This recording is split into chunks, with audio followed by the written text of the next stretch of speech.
அதாவது என்னுடைய ஆராய்ச்சி இன்னும் கிட்டத்தட்ட முடிய போகுது. என்னுடைய ஆராய்ச்சி நான் முழுமையாலாம் வெளியிடலை. ரொம்ப கடைசி காலகட்டத்தில் ஒரு 4 மாதத்துல தான் நான் இந்த மாதிரி வீடியோ போடுறேன். அதன் பிறகு வந்து என்னுடைய ஆராய்ச்சியை நான் முழுமையாக மக்கள் முன் மே மேடைப்படுத்தாமல் நான் வந்து ஒரு என்னுடைய கடமையை செய்யாத அளவுக்கு நான் ஒரு அறியாமை என்கிற உலகத்திற்குள் போய்விட்டேன். அது வந்து நிறைய பேர், நான் மட்டும் கிடையாது, நிறைய பேரால் வந்து வாழ்க்கை வந்து இந்த மாதிரி தன்னுடைய கடமையை செய்யாமல் நிறைய பேர் வந்து இந்த மாதிரி இழப்புகளை சந்தித்திருக்கிறார்கள். அதனால் வந்து ஆராய்ச்சி என்பது மனுஷங்க ஒரு ஆராய்ச்சி பண்ணுறாங்க. மனித நிலையில் முழுமையடைவதற்காக மனுஷங்க ஒரு ஆராய்ச்சி பண்ணுறாங்க. அந்த ஆராய்ச்சி என்பது முடிந்து விட்டது. மனித நிலையில் மனித உயிர்கள் முழுமையடைந்து விட்டார்கள். அந்த முதல் மனிதன் நான் அப்படிங்கும்போது என்னிடத்தில் அந்த ஆராய்ச்சி முடிந்து விட்டது. இனிமே பிறக்கிற குழந்தைங்க வந்து அந்த நிலையை இயல்பாகவே பிறப்பிலே அடைந்து விடுவார்கள். பிறப்பாலே அதை அடைந்து விடுவார்கள். அப்படி இருக்கும்போது இப்போ இன்னும் மக்கள் வந்து அப்போ என்னுடைய ஆராய்ச்சி இப்போ என்னால் தொடர்ந்து வீடியோலாம் போட முடியாது. எவ்வளோ கஷ்டப்பட்டு ஏதோ போட்டேன், ஏதோ சொல்ல வேண்டியது ஏதாவது சொல்லி முடிச்சிட்டேன் அப்படின்னு வச்சுங்க. அப்போ இனிமேலாம் என்ன தொடர்ந்து அடுத்தடுத்து அப்படியே என்ன வீடியோலாம் அவ்வளோதான். இன்னும் கொஞ்சம் ஒரு 4-5 நாளைக்கு ஒரு 10 நாளைக்கு தான் போட முடியும், அல்லது ஒரு மாதத்துக்கு போட முடியும். அப்போ ஒன்று ஏதாவது போட்டு அவ்வளோதான், முடிஞ்சு போச்சு. அந்த ஆராய்ச்சி என்பது முடிஞ்சு போச்சு. எனக்கு வந்து இந்த உலகம் என்பது அமைதியாக தெரிகிறது, எந்த பிரச்சனையும் இல்லாத ஒரு உலகமாக இல்லை தெரிகிறது. அப்படின்னு இல்லாமல் எனக்கு அந்த பிரச்சனைக்கான தீர்வு எனக்கு தெரிஞ்சிருச்சு.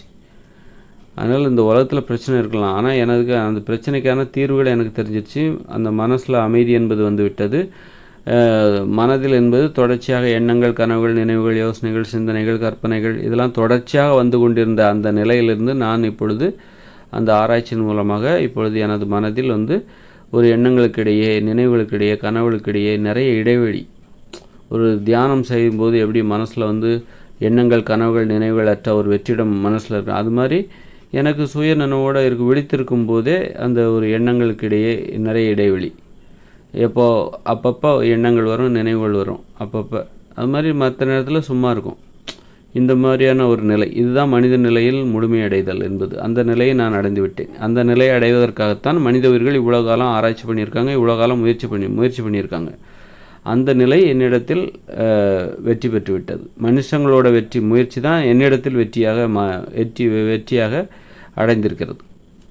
அந்த புள்ளியாக நான் இருக்கிறேன், வெற்றி பெற்ற அந்த புள்ளியாக நான் இருக்கிறேன். அப்போ மனுஷங்களோட ஆராய்ச்சி இப்போ என்னிடத்தில் முடிவடைந்து விட்டது. இது எப்படின்னா, இப்போ வந்து ஒரு ஓட்டப்பந்தயம் இருக்குது, 10 ஓடுதடம் இருக்குதுன்னு வைங்க. ஓடுவதற்கான அந்த வழித்தடம் வந்து ஒரு 10 பேர் ஓடுறாங்க அப்படின்னா ஒருத்தர் வந்து முதல்ல அடைஞ்சிடுறாரு. ஆனால் எல்லாருமே ஓடி அந்த முழுமையாக கடக்கணும், அந்த ஓட்டப்பந்தயத்தை வந்து முழுமையாக ஓடி கடக்க வேண்டும் என்று விதிமுறை இருக்குல்ல, அது மாதிரி தான் இது. முதல்ல ஒருத்தர் ஓடிட்டார், அவர் ஜெயிச்சிட்டாரு. அப்புறம் 2வது 3வது அவனா எல்லாருமே வந்து ஓடி முடிக்கணும்.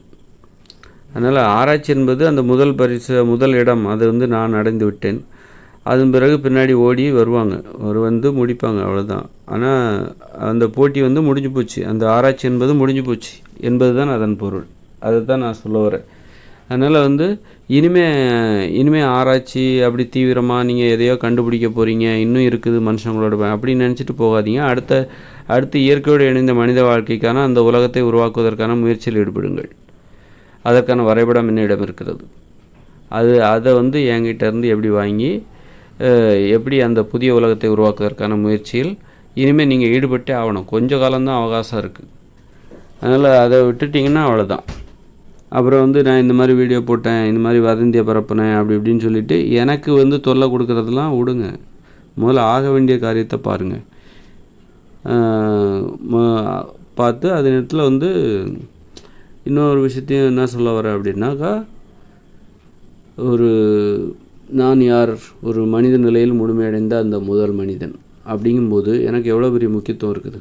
அதனால் எனக்குரிய மரியாதையை நீங்கள் கொடுக்கலன்னா கூட எனக்கு இடையூறு எதுவும் செய்யாதீங்க பெருசாக அப்படின்னு தான் நான் சொல்ல வரேன்.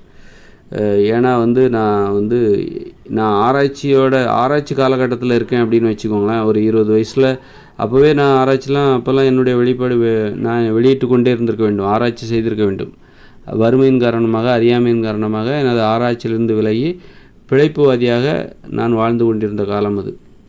நான் அப்போவே என்னை முன்னிறுத்தி நான் போராடி இருந்தால் நான் யார் என்று எனக்கு பின்னாடி ஒரு கூட்டத்தை கூட்டி எனது பணியை நான் இன்னும் பாதுகாப்பாக நான் செய்திருப்பேன். இப்போ என்னை பற்றி யாருக்குமே தெரியாது. அதனால் நான் சாதாரண மனுஷன்தான். அதனால் எனக்கு பெருசாக நீங்கள் எந்த ஒரு மரியாதையும் கொடுக்க தேவையில்லை. ஆனால் எனக்கு பெரிய இடையூறும் கொடுக்காதீங்க.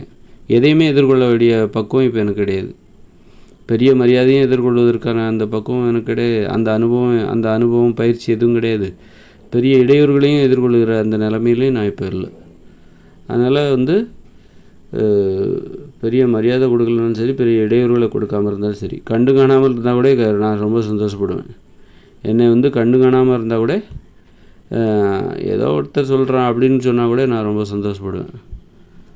மனித நிலையில் முழுமையடைந்த அந்த முதல் மனிதனின் வேண்டுகோள் எவ்வளோ பெரிய விஷயம் இல்லை. மனித உயிர்களின் வெற்றியின் சின்னமாக வெற்றியின் அடையாளமாக அந்த புள்ளியாக அந்த இடத்தில் நான் இருக்கிறேன். நினச்சாலே எவ்வளோ பெரிய விஷயம் இல்லை. மனுஷங்க வெற்றி பெற்று விட்டார்கள்.